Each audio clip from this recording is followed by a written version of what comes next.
आज हमारा पाठ है गिल्लू। सोन जूही पर आज एक पीली कली खिली है, इसे देखकर अनायास, अंडरलाइन करिएगा, अनायास ही उस छोटे से जीव का स्मरण हो आया जो इसकी लता की सघन हरितिमा। अनायास का अर्थ होता है अचानक ही, अनायास का अर्थ होता है अचानक ही। सघन हरितिमा, सघन मतलब बहुत गहरी, सघन का अर्थ क्या होता है? घना घना, ठीक है। तो गहरी हरितिमा, हरियाली में छिपकर बैठता था और मेरे निकट पहुंचते ही मेरे कंधे पर कूदकर मुझे चौंका देता था। तब मुझे कली की चिंता रहती थी, पर आज उस लघु प्राण की खोज है। लघु प्राण मतलब छोटे प्राणों वाला। लघु प्राण को अंडरलाइन करिएगा, सघन हरितिमा को भी अंडरलाइन करिएगा। यह जानते हुए भी कि अब तक तो वह इस सोन जूही की जड़ में मिट्टी बनकर मिल गया होगा, कौन जाने स्वर्णिम कली, स्वर्णिम को अंडरलाइन करिएगा, के बहाने वही मुझे चौंकाने आ गया हो। एक दिन सवेरे सवेरे कमरे के बरामदे में जाकर मैंने देखा एक गमले के चारों ओर दो कौवे चोंचों से छुअव्वल जैसा खेल खेल रहे हैं। छुअव्वल मतलब कभी कोई पकड़ने की कोशिश कर रहा है तो कभी कोई पकड़ने की कोशिश कर रहा है।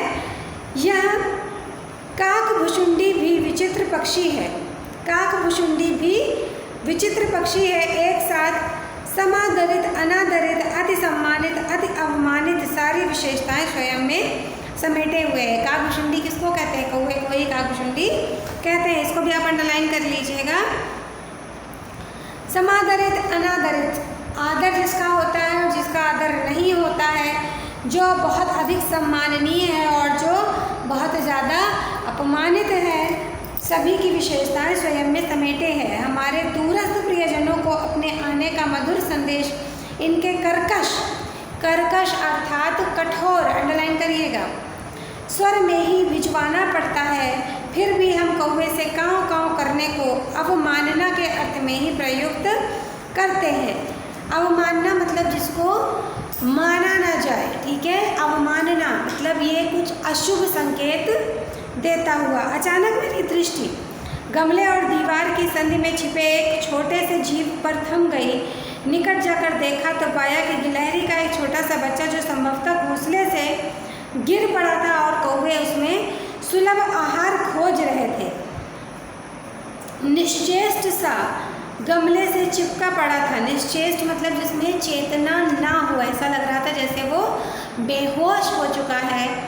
गमले के पास चुपचाप गमले में चिपका पड़ा हुआ था। काकद्वय के दो चंचुल प्रहार ही उस लघु प्राण के लिए पर्याप्त थे। मतलब ये दोनों जो कौवे थे, अगर इन दोनों के द्वारा उस पर एक भी प्रहार कर दिया जाता, एक दो प्रहार ही हो जाते, वो उसके लिए काफ़ी थे, उसके मृत होने के लिए। मैं उस लघु प्राण के प्राणों की रक्षा हेतु आगे बढ़ी तो वहाँ मौजूद माली और नौकर ने कहा कि ऐसे ही रहने देना चाहिए। कौवे की चोंच का गहरा घाव लगने के बाद अब यह बच नहीं सकता, परंतु मन नहीं माना।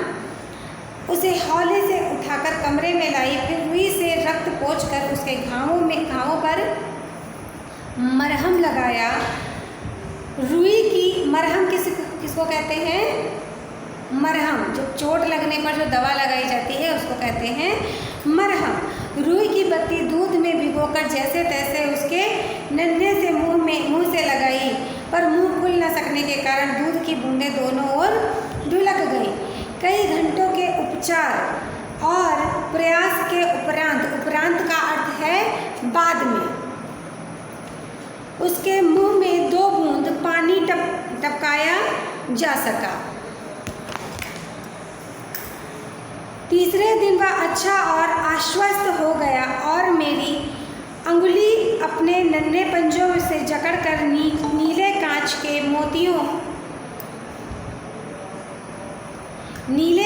मोतियों सी आँखों से इधर उधर देखने लगा। 3-4 मास में उसकी देह में काफ़ी परिवर्तन देखने को मिले।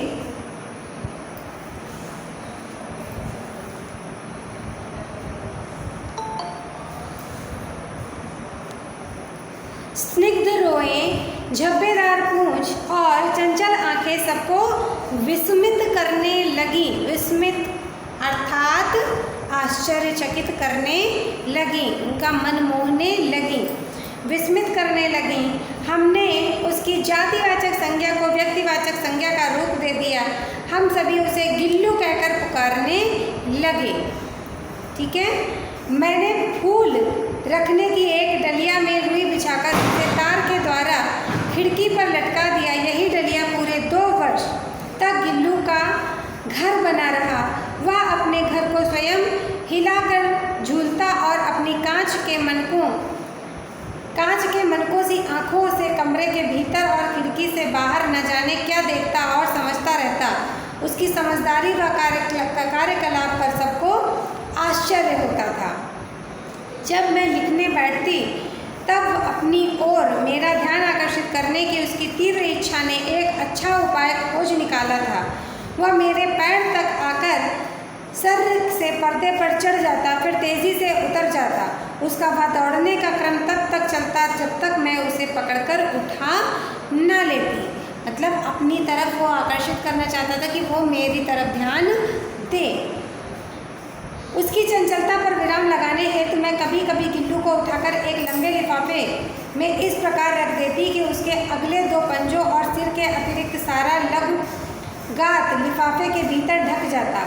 इस अद्भुत स्थिति में कभी कभी वह घंटों तक मेज पर दीवार के सहारे खड़ा रहकर अपनी चमकीली आंखों से मेरे कार्यकलाप देखता रहता। भूख लगने पर चिक चिक करके वह मुझे सूचना देता और उसी स्थिति में काजू व बिस्कुट मिल जाने पर लिफाफे के बाहर वाले पंजों से पकड़कर कुतरता रहता। गिल्लू के जीवन का पहला बसंत आया। नीम चमेली की गंध मेरे कमरे में आने लगी। साथ ही बाहर की गिलहरियाँ खिड़की की जाली के पास चिक चिक का शोर मचाकर न जाने क्या क्या कहने लगी। गिल्लू को जाली के पास बैठकर अपनेपन से बाहर झांकते देख मुझे उसे मुक्त करना आवश्यक लगा। मैंने जाली की कीलें निकाल कर एक कोना खोल दिया और इस मार्ग से बाहर जाने पर गिल्लू ने सचमुच मुक्ति को अंडरलाइन करिएगा, मुक्ति अर्थात स्वतंत्रता की सांस ली।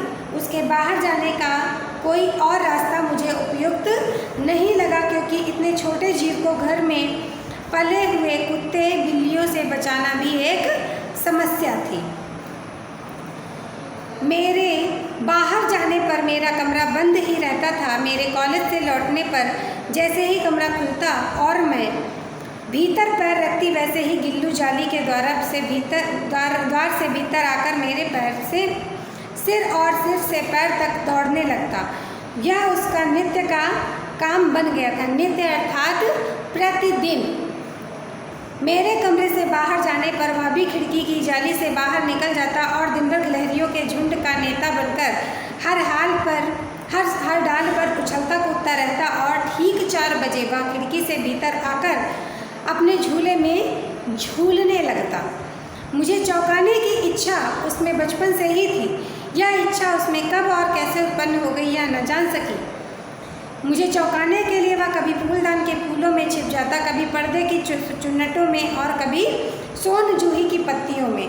मेरे पास बहुत से पशु पक्षी पले बढ़े हैं और उनका मुझसे लगाव भी कम नहीं था, परंतु उनमें से किसी की भी मेरे साथ थाली में खाने की हिम्मत हुई हो ऐसा मुझे स्मरण नहीं आता। गिल्लू उनमें अपवाद था। अपवाद का अर्थ होता है जो बात अमाननीय हो उसे कहते हैं अपवाद। जो बात मानने योग्य ना हो, जैसे लगता है ना अफवाह जिसको कहते हैं। मैं जैसे ही भोजन के लिए खाने की मेज़ तक पहुंचती वह खिड़की से निकलकर आंगन की दीवार और बरामदा पार करके मेज़ पर पहुंच जाता और मेरी थाली में बैठकर खाने की इच्छा रखता।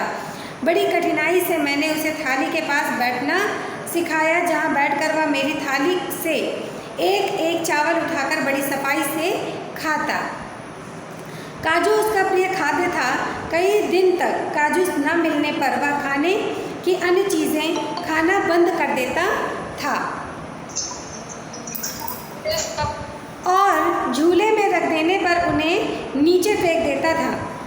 एक मोटर दुर्घटना में आहत होने पर कुछ दिन मुझे अस्पताल में रहना पड़ा। उन दिनों जब मेरे कमरे का दरवाज़ा खुलता तो वह अपने झूले से उतरकर दौड़ता, परंतु मेरी जगह किसी और को पाकर उसी तेज़ी से अपने झूले में वापस जा बैठता। इस दौरान उसका प्रिय खाद्य उसे प्रतिदिन दिया जाता रहा, परंतु अस्पताल से लौटकर जब मैंने उसके झूले की सफाई करवाई तो उसमें काजू भरे पड़े थे, जिससे ज्ञात हुआ कि उस समय उसने अपना प्रिय खाद्य कितना कम खाया था। उस अवस्था में मेरे घर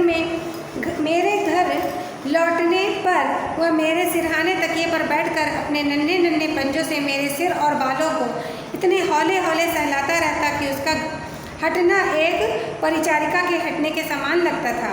गर्मियों की छुट्टियों में मैं घर पर ही रहती थी। बाहर जाना लगभग न के बराबर होता था। जब मैं कमरे में बैठकर काम करती रहती थी और गिल्लू ना तो बाहर जाता और ना ही अपने झूले में बैठता। मेरे निकट बैठकर गर्मी से बचने का एक उपाय उसने खोज निकाला था। वह मेरे पास रखी सुराही पर लेट जाता और घंटों इसी प्रकार लेटा रहता। इस प्रकार वह मेरे समीप भी रहता और ठंडक में भी रहता। छोटे जीवों की आयु भी छोटी होती है और बहुधा इन जीवों को पालने में खुशी के साथ साथ दुख भी जुड़ा होता है। गिलहरियों के जीवन की अवधि 2 वर्ष से अधिक नहीं होती, अतः गिल्लू की जीवन यात्रा का अंतिम समय भी आ ही गया। दिन भर उसने ना कुछ खाया ना बाहर ही गया, मेरे समीप ही बैठा रहा। रात में अंत की यातना में भी वह मेरी अंगुली पकड़कर मेरे बिस्तर पर लेटा रहा।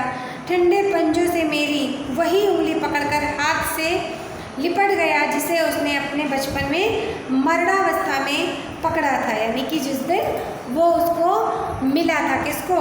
महादेवी वर्मा जी को जिस दिन वो मिला था, जिस दिन उसने वो जो उंगली पकड़ी थी उसी उंगली को भी उसने उस दिन भी पकड़ा। पंजे इतने अधिक ठंडे हो रहे थे कि मैंने उसे उष्णता देने के लिए हीटर चलाया। मतलब उष्णता अर्थात गर्मी, अंडरलाइन करिएगा, मरणावस्था और उष्णता। परंतु प्रभात ही प्रथम किरण के साथ ही वह सदा के लिए सो गया था। तो ये कहानी आपको कैसी लगी? इस कहानी से आपको क्या शिक्षा मिलती है, ये आपको स्वयं लिखना है। इस शिक्षा को आप लिखेंगे। कठिन शब्द मैंने आपको बता दिए, अंडरलाइन करवाए हैं साथ के साथ, और शब्दार्थ आप लोग लिखेंगे। ठीक है, कठिन शब्द शब्दार्थ आप लोग लिखेंगे और इससे मिलने वाली शिक्षा को आप बुकमार्क में लिख करके लगाएंगे। साथ में आप एक चित्र भी बनाएंगे।